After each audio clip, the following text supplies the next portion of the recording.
নমস্কার, YouTube channel শিখা Mukherjee's artistry part 2 তে কলকাতা থেকে আমি শিখা মুখার্জি আজ পাঠ করে শোনাবো অতীন বন্দ্যোপাধ্যায়ের লেখা গল্প মাসুল। গল্পের শেষে আমি একটা প্রশ্ন রাখবো এবং অন্তত প্রথম 3 জন সঠিক উত্তরদাতার নাম আমি পরের গল্পের শুরুতে ঘোষণা করব। স্বর্ণ মুকুট গল্পের শেষে রাখা প্রশ্নের উত্তর চুরি। সঠিক উত্তরদাতারা হলেন শিলা দস্তিদার, শান্তা চক্রবর্তী ও কল্যাণী ঘোষ। শুরু করছি আজকের গল্প মাসুল। সম্পর্কে জোটন বিবি আবেদ আলীর দিদি হয়। কিছুদিন পূর্বে পর্যন্ত জোটন বিবি ছিল, এখন বেওয়া হয়েছে, অর্থাৎ বিধবা হয়েছে। জোটনের সব সমেত 3 বার নিকাহ। তালাক অথবা স্বামীর মৃত্যুর পর জোটন প্রতিবার আবেদ আলীর কাছে চলে আসে। আবেদ আলী তখন লতা এবং খড়ের সাহায্যে উত্তর দুয়ারি ছোট্ট খুপড়ি ঘরটা তুলে দেয়। এই পর্যন্ত আবেদ আলীর সঙ্গে সম্পর্ক।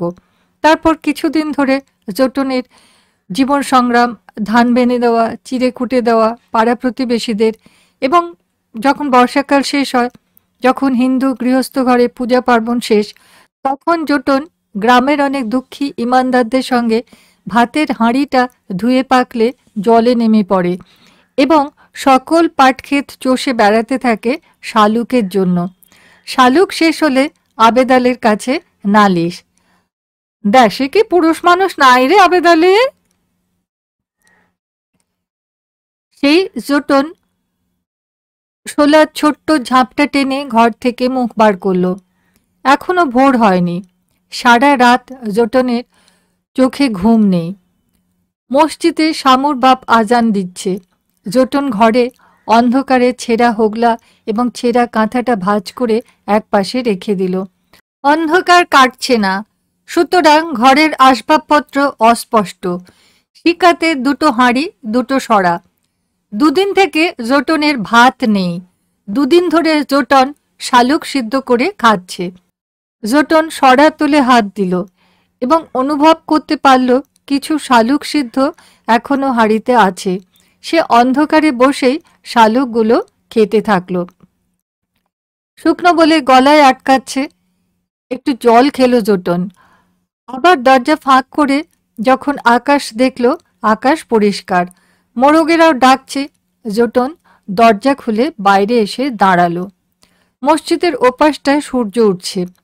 আবেদ আলী বদনা হাতে মাঠ থেকে উঠে এলো। আবেদ আলীর বিবি জালালি পাতা দিয়ে উঠোনের এক কোণায় ভাত রান্না করছে। আবেদ আলীকে দাওয়ায় বসতে দেখে জোটন বলল, কি রে, মানুষটা তো কাইলো আইলো না? না এলে আমি কি করবো?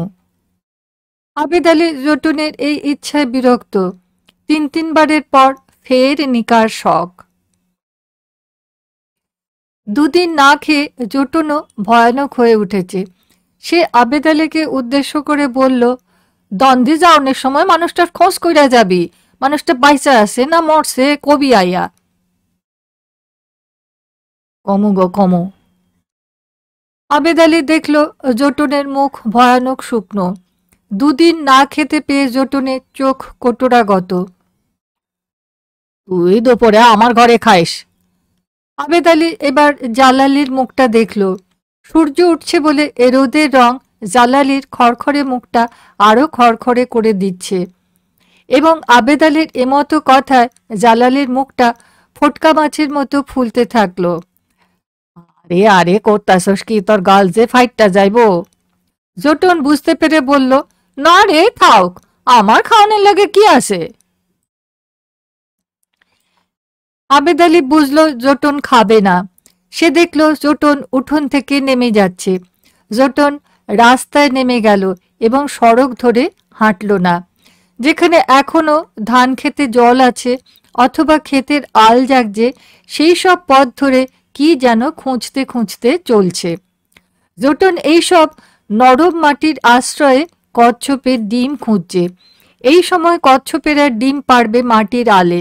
জোটন এসময় এসব মাটির আশ্রয় থেকে ডিম বের করে পশ্চিম পাড়ায় উঠে যাবে ভাবল, এবং ডিমগুলি দিয়ে বলবে, আমারে একটু চাইল দিয়েন। সে 1-2 করে বিলেন জমির অনেক আল ভাঙতে থাকলো। সূর্য বিশ্বাস পাড়ার ফাঁক দিয়ে অনেক ওপরে উঠে যাচ্ছে। ধান গাছের শিশির, ঘাসের শিশির, কলাই ক্ষেতের শিশির সব বিন্দুপথ হয়ে পড়েছে এবং ইতস্তত রোদের সঙ্গে মিশে যাচ্ছে। মানুষটা গতকাল এলো না, সে পুটলি বেঁধে বসেছিল। মৌলভী সাহেবকে বলা ছিল, সাক্ষী ঠিক ছিল, অথচ মানুষটা এলো না। মুশকিল আসান নিয়ে মানুষটা উঠোনে ডেকেছিল একদিন, এটা আবেদ আলীর বাড়ি না? আবেদ আলী, জালালি এবং সকলে ফোঁটা নিয়েছিল। জোটনও উঠেছিল, ফোঁটা নিয়েছিল। পীরের দরগায় লোকটা থাকে, উঁচু লম্বা, গোটা গোটা চোখ, নাভির নিচে সাদা দাড়ি নেমে গেছে, গায়ে শতচ্ছিন্ন তফন, মাথায় ফেট্টি এবং গলায় বিচিত্র রকমের মালা তাবিজ। জোটন ফকির মানুষটার মহব্বতের জন্য প্রথম দর্শনে বিস্মিত এবং শীতের নরম রোদ যেন তাকে গভীর রাত পর্যন্ত আচ্ছন্ন করে রেখেছিল সেদিন। জোটন আলের ধারে ধারে তীক্ষ্ণ নজর রেখে হাঁটছে। কচ্ছপের ডিম এখানে নেই। সে হাঁটতে থাকলো। সে ইতস্তত তাকালো এবং কয়েকগুচ্ছ ধানের ছড়া কাপড়ের নিচে লুকিয়ে ফেলল। ওর পাশ দিয়ে কামলারা অন্য জমিতে উঠে যাচ্ছে। জোটন বসে পড়ল, যেন সে যথার্থই কচ্ছপের ডিম সংগ্রহ করছে। সে উঠছে, কামলারা অন্য জমিতে এখন ধান কাটছে। জোটন ধান কাটছে না। হাতের ধারালো শামুকটা সে পেটের নিচে গুঁজে রেখেছে। জোটন অন্য জমিতে কামলাগুলোকে দেখার জন্য গোড়ালিতে ভর করে উঁকি দিল, জমিটা কার স্থির করার ইচ্ছায়। দূরের গাইগুলোকে জলে নেমে যেতে দেখল। মানুষটা এলো না, সেই মুশকিল আসানের মানুষটা। 13টি সন্তানের জননী জোটন আবার মা হবার জন্য এই আলে দাঁড়িয়ে কেমন ছটফট করতে থাকলো। 40 বছরের রমণী জোটন খোদাকে যেন এই ধানের জমিতে খুঁজছে। খোদার মাসুল উঠছে না গতর থেকে, এমতো ভাব এখন। দুদিন পেটে ভাত নেই, আফসোস। দুদিন হাজারদের বিলে গ্রামের অন্য অনেক দুঃখী ইমানদারদের সঙ্গে শালুক তুলেছে। দুঃখী হলেই ইমানদার হবে, খোদাকে স্মরণ করবে, এমনও একটা বিশ্বাস আছে জোটনের। এই যে এখন জোটন শামুকের ধারালো মুখটা দিয়ে কট করে আরেকটা ধানের ছড়া কাটল এবং কোঁচড়ে লুকিয়ে ফেলল, যেন পেটের খিদে ভয়ানক দুঃসহ। খোদার কাছে নিজের গুনাহগারের জন্য জোটন মোনাজাত করল, হায় রে খোদা, পেটের জ্বালায় গতরের জ্বালায় সব হয়। সুতরাং জমির মালিককে যেন বলার ইচ্ছা, ভয় করবার কিছু নেই, আর কিছু না হোক জোটনের ইমান আছে। তোমার শক্ত ধানের সরা কাটছি না, আলের উপর যেসব সরা নুয়ে আছে শামুকের ধারালো মুখে তাই আশ্রয় পাচ্ছে। হাসিমের বাপ নয়াপাড়ার নিমগাছ অতিক্রম করলে জোটন কট করে আরো একটা ধানের ছড়া কেটে কোঁচড়ে লুকোলো এবং এই সময় মালতীর কথা মনে পড়ল। নরেন দাসের ছোট বোন মালতীও বিধবা হয়ে ঘরে ফিরেছে। মালতীর দুঃখবোধে জোটন পুবের বাড়ির বন্যা গাছটার ফাঁক দিয়ে নরেন দাসের তাঁতঘর দেখল। তাঁতের শব্দ শুনতে পাচ্ছে, মাকুর শব্দ এবং চরকার শব্দ। জোটন কট করে অন্য একটা ধানের ছড়া কাটতে পেছন থেকে কে যেন চিৎকার করে উঠল, জটি, মাথার খুললি ভাঙ্গা দিব।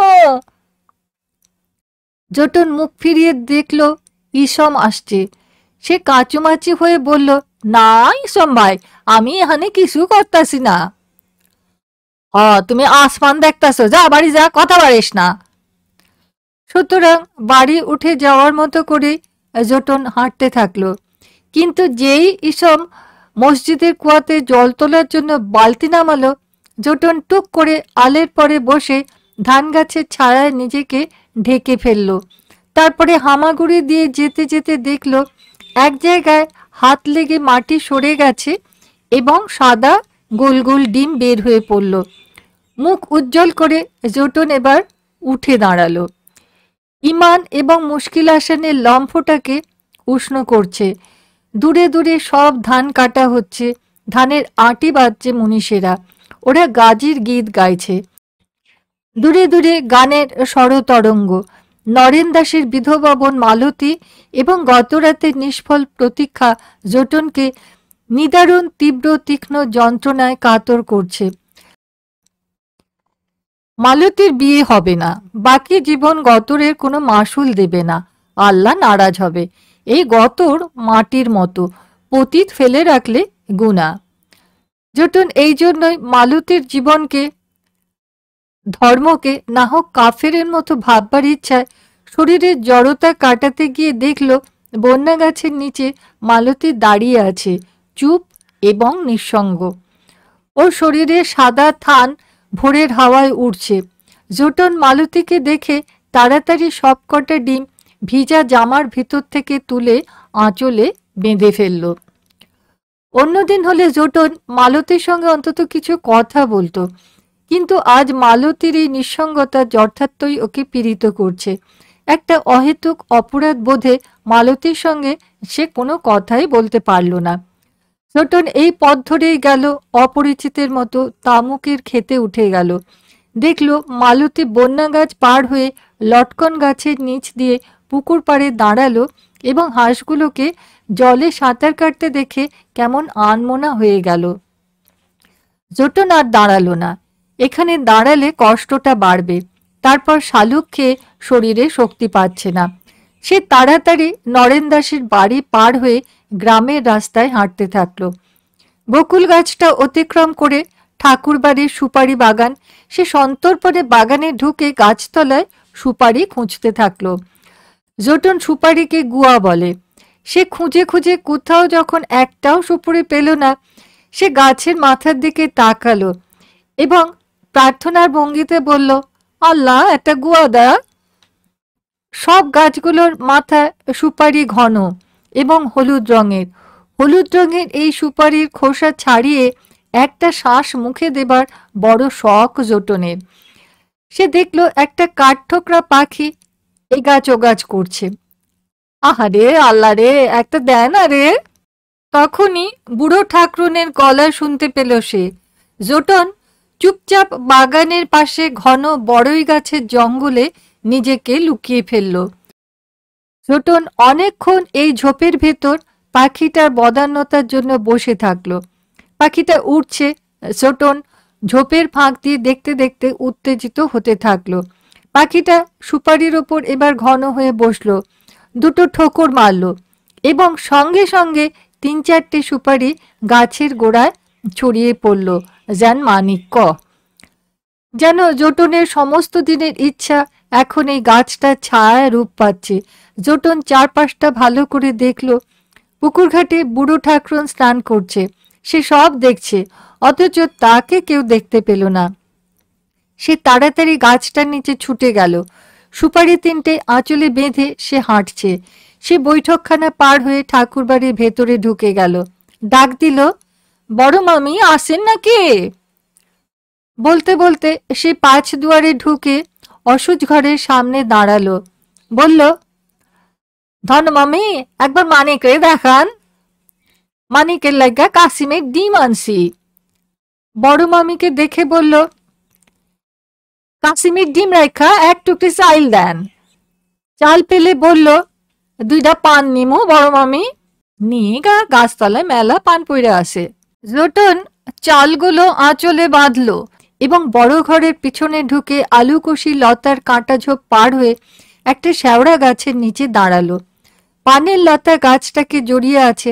সে দুহাতে যতটা পারল পান কুড়িয়ে নিল, ছিঁড়ে নিল। সে বাড়ির ওপর দিয়ে গেল না। সে আলুকুশি লতার ঝোপ ভেঙে মাঠে নেমে গেল। জল কাদা ভেঙে ফের পুবের বাড়ির পুকুর পাড় ধরে ধান ক্ষেতের আলে উঠে যাবার সময় দেখল মালতী আকাশ দেখছে। জোটন এবার মালতীকে ফেলে চলে যেতে পারল না। সে একটু হেঁটে এসে মালতীর পাশে চুপ করে বসল। ডাকলো, মালতী। মালতী কথা বলল না। মালতী কাঁদল। জোটন মালতীর মুখ দেখতে পাচ্ছে না, অথচ বুঝলো মালতী চোখের জল ফেলছে। জোটন ফের ডাকলো, মালতী কান্দিস না, কাইন্দা কি করবি, সব নসিব রে মালতী। মালতীর শরীরে ব্লাউজ নেই, মালতীর সন্তান নেই, যে সালে বিলের জলে কুমির আটকা পড়ল সেই সালেই মালতীর বিয়ে হলো। নরেন দাস বিয়েতে খরচপত্তর করেছিল, সুতরাং 4 সাল হবে মালতী গ্রাম ছেড়ে শহরে গিয়েছিল। ফুটফুটে রাজপুত্রের মতো বর, ছোটখাটো মানুষের চোখ দুটো যেন জোটন ইচ্ছা করলে এখনো স্মরণ করতে পারে। বিয়েতে জোটন 3 দিন ধরে গলা পর্যন্ত খেয়েছিল, ঢেকুর তুললে এখনো যেন সে গন্ধ উঠে আসবে। নরেন দাস নরসিংদী থেকে 4টে ডেলাইট এনে ঘরে বাইরে সকল স্থানে জেলে আলোয় আলোময় করে নরেন দাস চোখের জল ফেলতে ফেলতে বলেছিল বরের হাত ধরে, মালতীর মা নাই, বাপ নাই, তুমি ওর সব। নরেন দাস অনেকক্ষণ চৌকিতে পড়ে কেঁদেছিল। সকলে চলে গেলে বাড়ি ফাঁকা ফাঁকা ঠেকল। তবু নরেন দাস 2 দিন তক্তপোষ থেকে উঠল না। ছোট বোনটা এ বাড়িতে যেন প্রজাপতির মতো ছিল, সারাদিন উড়তো উড়তো। গাছের ছায়ায়, পুকুরের পাড়ে পাড়ে, লটকন গাছের ডালে ডালে মেয়েটা যেন নীলকণ্ঠ পাখি খুঁজে বেড়াতো। জটুন উঠে পড়ল। মেয়েটা শোকে কাঁদছে, কাঁদুক। ওর 3 নম্বর খসমের কথা স্মরণ করতে গিয়ে গলা বেয়ে একটা শোকের ছায়া উঠে আসতে থাকলো। বেলা বাড়ছে, পেটে ভয়ানক খিদে। যে চাল আছে জটনের 2 ওয়াক্ত হয়ে যাবে। সে হাঁটবার সময় গোপাট থেকে কিছু গিমা শাক সংগ্রহ করলো। তারপর আবেদ আলীর ঘর অতিক্রম করে উঠোনে উঠেই তাজ্জব বনে গেল। যে মানুষটা কাল রাতে আসেনি, যে মানুষটার জন্য সে প্রায় সমস্ত রাত জেগে বসেছিল, সেই মানুষটা ছেঁড়া মাদুরে নামাজের ভঙ্গিতে বসে তফন সেলাই করছে। নীল কাঁথার মতো ঝোলা মুশকিল আসানের বক্ষ, ভিন্ন ভিন্ন সব তাবিজের মালা, কুঁচফলের মালা এবং পুঁতির হার, এইসব বিচিত্র বস্তুর সমন্বয় এখন ফকির সাহেব যেন ঘোড়দৌড়ের পীরের মতো।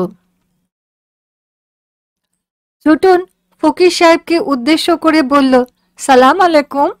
ফকির সাহেব এতক্ষণে জোটনকে দেখতে পেল এবং বলল, ওয়ালাইকুম সালাম। জালালি ঘরের কোণে ঘুমটা টেনে বসে আছে। জোটনেরও ইচ্ছা হলো এ সময় বড় ঘুমটা টেনে ছোট ঘরটায় বসে থাকে, কিন্তু খিদমতের অসুবিধা ভেবেই যেন শরমের জন্য দিল খুলে বলতে পারল না। সে জালালির ঘরে ঢুকে বলল, মানুষটা খাইব, কি যে খাওয়ামু। জোটনের এই গোপনীয় কথা ফকির সাহেব শুনতে পেলেন। আমার জন্য ভাইবেন না, 2টা শাক ভাত কইরা দেন, দেখেন নিশ্চিন্তে কেমন খায়া উডি। জোটন বলল, জালালি 2টা পুটির শুটকি দা। জোটন রান্নার জন্য শোলার পাড়া থেকে 1 আঁটি শোলা নামিয়ে আনলো।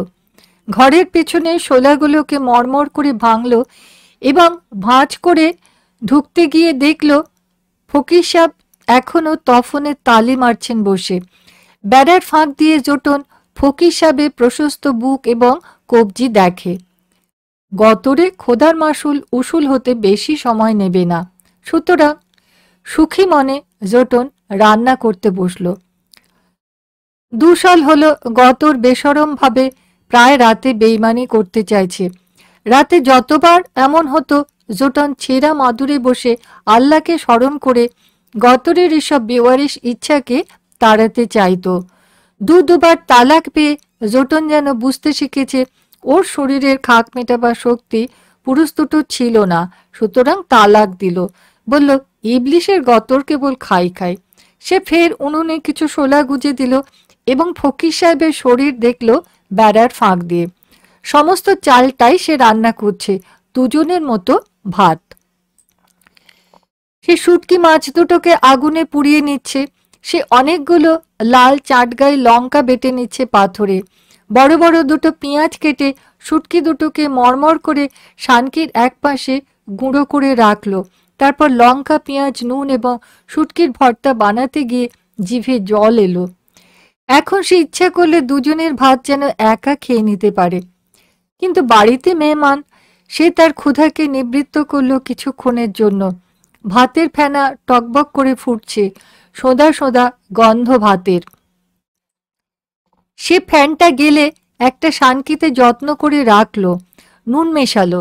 সবটা ফ্যান পিছন ফিরে চুকচুক করে গিলতে থাকলো। আহা, এতক্ষণে যেন চোখ তার দৃশ্যমান বস্তুগুলোকে স্পষ্ট দেখতে পাচ্ছে। ফকির সাহেবকে পীরের মতো মনে হলো। দরগার পীর এই ফকির সাহেব। জোটন নিজের শরীরের দিকে নজর দিয়ে বুঝল এ শরীরও ভয়ানক শক্ত সমর্থ। ফকির সাহেবকে কাবু করতে খুব একটা আদানুন লাগবে না। জোটন মনে মনে হাসলো। বেড়ার ফাঁক দিয়ে ডাকলো, ফকির সাহেব স্নান করতে যান, আমার খানা পাকানো হয়ে গেছে। ফকির সাহেব সব তল্পি তল্পা সঙ্গে নিয়ে ঘাটে গেল, এমনকি মুশকিল আসানের আধারটাও। জোটন এই ঘরে বসে কাকের শব্দ পেল, আকাশে রোদ, গাছে এবং শাখা প্রশাখায় রোদ, জাফরি রঙের ছায়া ঘরের পেছনে, বেত ঝোপে বোলতার চাক, নিচে বন্যা গাছের ঘন জঙ্গল। ফকির সাহেব হাসিমদের পুকুরে স্নান করতে গেছে। জোটন বিবি গাজীর গীত ধরল গুনগুন করে। জোটন বিবির স্বপ্ন জাগছে চোখে, বেত ঝোপে বেথুনের মতো এই সব স্বপ্ন কবে টস টস করে পাকবে। জোটন রঙের ছবি ভাবতে পারছে না। স্বপ্নটা গাজীর গীতে গায়ানদারের হাতে ছড়ি যেন চাঁদের মতো মুখ করে চ্যাপটা নাকে চোখে জোটনের সব সুখে দেখছে। জোটন তাড়াতাড়ি পাশের একটা গর্ত থেকে ডুব দিয়ে এলো। চুলের জল ঝেড়ে ডুরে শাড়ি পরে ভাঙা আয়নায় নিজের সুন্দর মুখটি দেখল। উজ্জ্বল দাঁতের পাটি দেখে রাতে পীরের দরগার সুখের হীরামন পাখির কথা মনে করে কেমন বিহ্বল হতে থাকলো। ফকির সাহেব ছেঁড়া মাদুরে বেশ পরিপাটি করে খেতে বসলেন। ভিজে লুঙ্গি শিমলতার মাচানে শুকোচ্ছে। তিনি খেতে বসে দুবার আল্লাহ উচ্চারণ করে আকাশ দেখলেন। আকাশ পরিষ্কার, বড় তকতকে এই উঠোনে ঝকঝকে আকাশের নিচে বসে গপগপ খেতে পারলেন না। যেমন পরিপাটি করে বসেছেন তেমন ধীরে সুস্থে এক সানকি মোটা ভাত শুটকির ভর্তা দিয়ে কিঞ্চিত মেখে মেখে বেশ তাড়িয়ে তাড়িয়ে খেতে থাকলেন। নিচে দুটো একটা ভাত পড়েছে, তিনি আঙুলের ডগায় তুলে সন্তর্পণে মুখে ঢুকিয়ে দিচ্ছেন, যেন এই মোটা ভাত ফুরিয়ে গেলে আর পাওয়া যাবে না, আল্লাহর বড় অমূল্য ধন। শানকের ভাতটা শেষ করতেই দেখলেন জোটন আরেক শানকি ভাত এনে সামনে রেখেছে। তিনি সে ভাতটাও পরিপাটি করে শেষ করলেন এবং ভাতের অপেক্ষায় ফের বসে থাকলেন। সহসা আবিষ্কারের ভঙ্গিতে তিনি মাদুরের এবং শানকি সংলগ্ন ভাতটিও আঙুলের চাপে তুলে মুখে দিয়ে বসে থাকলেন। নামাজের ভঙ্গিতে এই বসে থাকা ভাবটুকু ফকির সাহেবের বড় আরামদায়ক। এইসব জোটন ঘরের ভেতর থেকে লক্ষ্য করে শরমে মরে যাচ্ছে। সে হাঁড়ির ভেতর হাত দিল, শেষ দুমুঠো ভাত শানকিতে তুলে শেষ ভর্তাটুকু তার কিনারে রেখে মাদুরের ওপর রেখে দিল। ফকির সাহেব বললেন, বসো হইব, এবারে আপনি গিয়া খান। জোটন ঘরের এক কোনায় বসে থাকলো। ওর মাথাটা ঘুরছে। সে খুঁটিতে হেলান দিল। কোমর থেকে ডুরের শাড়িটা খসে পড়ছে। আবেদ আলী নেই, জব্বর নেই, থাকলে বলতো আমার ঘরটা বন্ধক রেখা এক প্যাট ভাত দেয়। সে ক্ষুধার যন্ত্রণায় থাকতে না পেরে গিমা শাকগুলো সেদ্ধ করলো এবং খেলো। সে কিছু অকালপক্ষ বেথুন এনে খেলো। এই সময় উঠোনে গাছের ছায়া দীর্ঘতর হচ্ছে। কাক শালিকেরা প্রায় সকলে ডালে ঝোপ জঙ্গলে যেন ঝিমোচ্ছে। ফকির সাহেব ছেঁড়া মাদুরে পড়ে ঘুমোচ্ছেন। জোটন আর বসে থাকতে পারল না। শরীরের জড়তায় সে ডুরে শাড়ির আঁচল পেতে মেঝের ওপর পেট রেখে ঘুমিয়ে পড়ল। বিকেলবেলাতে যখন উঠোনের ওপর দিয়ে পাখিরা ডেকে গেল, যখন সাত ভাই চম্পা পাখিরা লাউ মাচানের নিচে কিচকিচ করল, অথবা ধানের আঁটি নিয়ে কামলারা সড়কের ওপর কদম দিচ্ছে, তখন জোটন ক্লান্ত এবং উদ্বিগ্ন শরীরটাকে টেনে টেনে তুলল। ফকির সাহেব হুক্কা খাচ্ছেন বসে, সব পোটলা পুটলি যত্ন করে বাঁধা, যেন তিনি এখন উঠবেন, শুধু হুক্কা খাওয়াটা বাকি। জোটন এবার থাকতে পারল না, ঘর থেকেই বলল, ফকির সাহেব আমারে লয়ে যাইবেন না? ফকির সাহেব ঝোলাঝুলি কাঁধে নিতে নিতে বললেন, আইজ না, অন্যদিন হইব, কোরবান শেখের চিন নিতে যামু, কবে ফিরমু ঠিক নাই। উঠোন থেকে নেমে যাওয়ার সময় দরজার ফাঁকে জোটনের শীর্ণ মুখে দুঃসই ব্যথার চিহ্ন ধরতে পেরে উচ্চারণ করলেন, আল্লাহ রসুল, আহা, এই ইচ্ছায় সংসারে আমরা কত দূর যাব আর কত দূর যেতে পারি। ফকির সাহেব ওই মতো চিন্তা করলেন। তিনি হাঁটতে হাঁটতে ধরতে পারলেন জোটনের চোখ দুটো এখনো ওকে অনুসরণ করছে, অথবা যেন জোটন দেখল হাঁসের পালক মালতীর শরীরে ইচ্ছার জল সব গড়িয়ে গড়িয়ে পড়ছে, অথবা পীরের শরীর গাজীর গীতের গায়ানদারের লাঠি যান হাঁটতাছে হাঁটতাছে, চাঁদের মতো মুখ করে স্যাপটা স্যাপটা নাকে জোটনের সকল দুঃখকে দেখতাছে। জোটন এবার ডুকরে কেঁদে উঠল, আল্লাহ রে, তোর দুনিয়ায় আমার লাইগা কেউ বুঝে নাই রে। আজকের গল্প মাসুল এখানেই শেষ হলো। অসীম দারিদ্র্য এবং নারীত্বের অবমাননা, এদের মধ্যে কোথাও যেন গভীর যোগসূত্র রয়েছে। শ্রোতা বন্ধুরা, যদি ভালো লাগে তাহলে লাইক করবেন, বন্ধুদের সঙ্গে শেয়ার করবেন, মতামত লিখবেন, এবং যারা এখনো পর্যন্ত এই চ্যানেলটা সাবস্ক্রাইব করেননি তাদের কাছে সাবস্ক্রাইব করার অনুরোধ রাখলাম। আজকের প্রশ্ন, জোটন কাছিমের ডিমের বদলে কি চেয়ে নিয়েছিল? আশা করি আপনারা সকলে ভালো আছেন, সুস্থ আছেন। সকলকে ধন্যবাদ জানাই।